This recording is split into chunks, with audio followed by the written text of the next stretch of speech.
Bonjour, moi c'est Jimmy. Voilà, je vais vous présenter mon quartier. Je viens de sortir de détention il n'y a pas très longtemps. Voilà, là je suis dans le parc. Ils ont fait pendant que j'étais en détention. Ça a beaucoup changé en fait. Ils ont fait beaucoup de constructions. Et voici mon enfance. Là c'est mon enfance, c'est la rue principale où j'ai joué. Là c'est un petit jeune que j'aime bien. Ça va Thierry? Que j'ai vu grandir. À des gens, à des journalistes. Ça va? Bien. Ouais.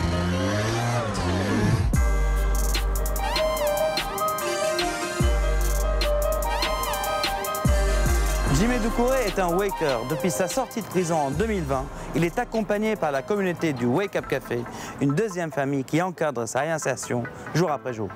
Et ils sont nombreux les ex-détenus pour qui cette étape a été déterminante. Vous êtes dans Pas de quartier. Yeah! Bienvenue à votre quartier. Venez ici, là, franchement, ils sont tous top. En train de faire une annonce là pour pouvoir faire du travail ici chez les particuliers. Il y a des activités sculptures, des petits trucs comme ça, voilà. Chacun dit ce qu'il a envie de dire, sans jugement. Des émotions de colère, de tristesse, de tout type. En fait, c'est un peu comme des poubelles, il y a besoin de les sortir. Trouver mon moyen, c'est d'écrire. Ouais, ah c'est super, t'écris. J'ai commencé à travailler dans ça fait un mois. En tant que agent logistique de chantier.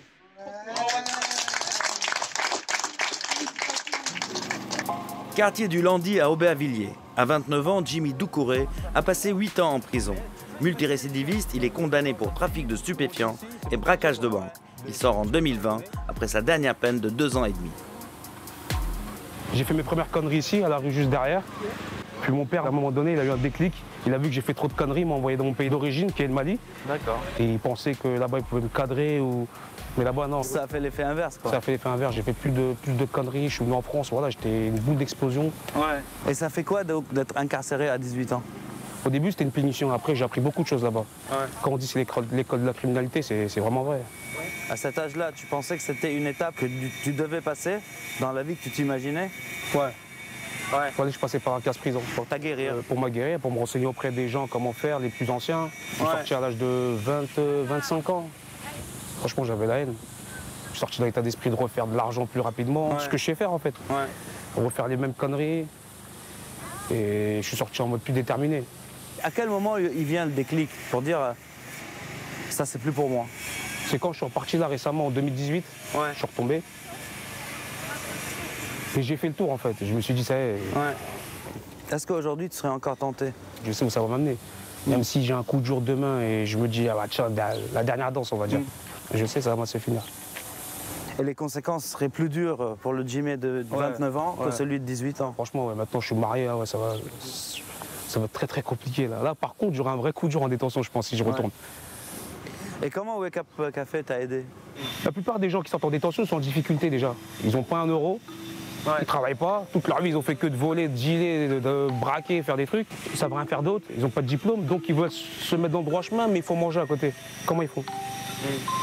Wake Up Café, il t'apporte ça, la stabilité, il t'aide à t'inscrire au RSA. Vous faites des repas collectifs, tous les midis, vous mangez ensemble. Je ne pensais pas que ça existait des associations comme ça, des gens qui sont vraiment là pour aider les gens. Lors de sa dernière détention, il entend parler de cette structure qui accompagne les détenus vers une réinsertion durable. Ça va, Julien? Les SPIP, services pénitentiaires d'insertion et de probation, les mettent en contact.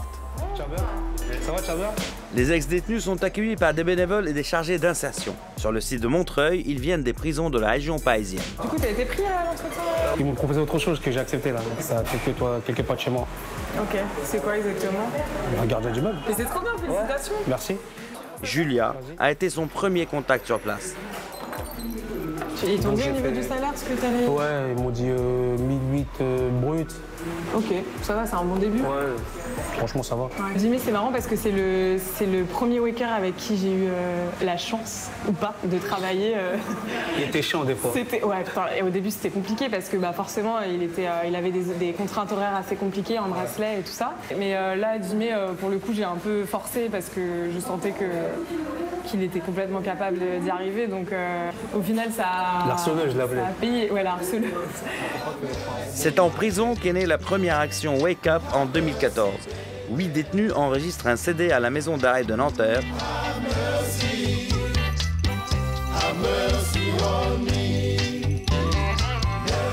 Un projet artistique qui favorisera leur réinsertion. Depuis, 7 personnes ont été accompagnées à leur sortie de prison, un parcours reconnu par le ministère de la Justice.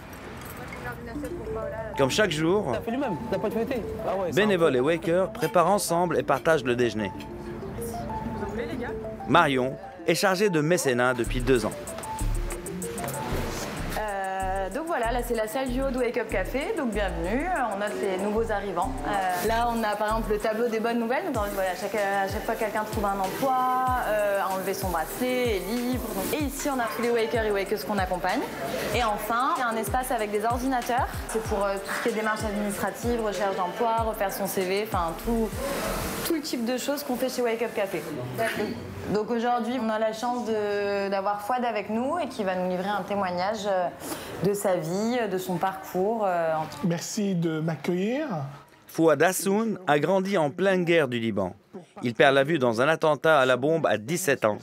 De la colère, il dit avoir cheminé vers le pardon. Je n'aurais jamais pensé être dans un atelier inspirant.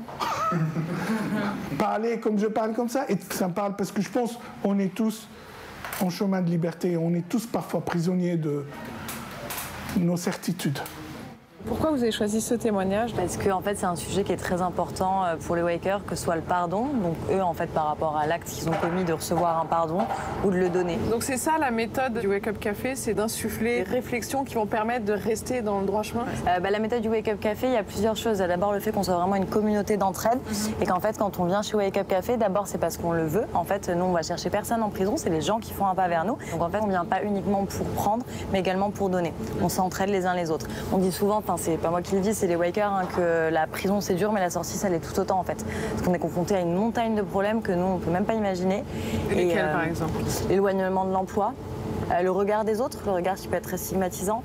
Les personnes qui ont connu des peines les plus longues, c'est des choses tout simples, mais le monde a totalement changé en fait. Tout à l'heure, j'avais encore une discussion comme ça avec l'un des wakers qui me dit je sais pas me servir d'un smartphone. En fait, c'est quoi ce truc? Il a passé 10 ans en prison, il sort et il sait pas. Créer cette communauté, ça c'est un point très important pour vous. Ouais. Il y en a qui me disent j'ai peur, je sens que je vais retomber. Et on nous le dit parce qu'on a vraiment créé cet environnement en fait de confiance et donc ils peuvent se permettre de nous le dire. On n'est jamais dans le jugement. Mais qu'est-ce que vous leur dites? Non, accroche-toi, on est là. Ça va aller. Ils peuvent aussi, surtout, c'est ça en fait tout l'intérêt de la communauté, c'est qu'ils peuvent se reposer sur l'expérience d'autres personnes qui voient ici tous les jours et qui leur disent je suis passée par exactement les mêmes choses que toi. Je sais que c'est très compliqué, mais regarde où j'en suis aujourd'hui. Merci beaucoup. De rien. Jimmy sera bientôt papa pour la première fois. Son ami de jeunesse, Ouari, a partagé sa cellule à la maison d'arrêt de Villepinte. Rangé, il est maintenant ambulancier et redécouvre son ami. Franchement, ça me rend heureux. Parce que depuis sa sortie de prison, j'ai vu le changement. Depuis son mariage surtout. C'est plus son mariage qui m'a fait un grand bond. Je savais même pas qu'il allait dans ses associations, il me l'a pas dit. Mais moi, je serais venu. Et moi aussi, j'aurais essayé de trouver un truc pour me réinsérer plus rapidement. C'est long quand tu as un casier, quand c'est vraiment long. Ouais. Puis là, quel conseil tu peux lui donner aujourd'hui? La persévérance. Vraiment, il n'y a que ça, franchement. Et suivre le conseil de sa femme. Ouais, vas-y, accompagne-moi là. Pour raconter les histoires de vos quartiers, un mail, Instagram et Facebook.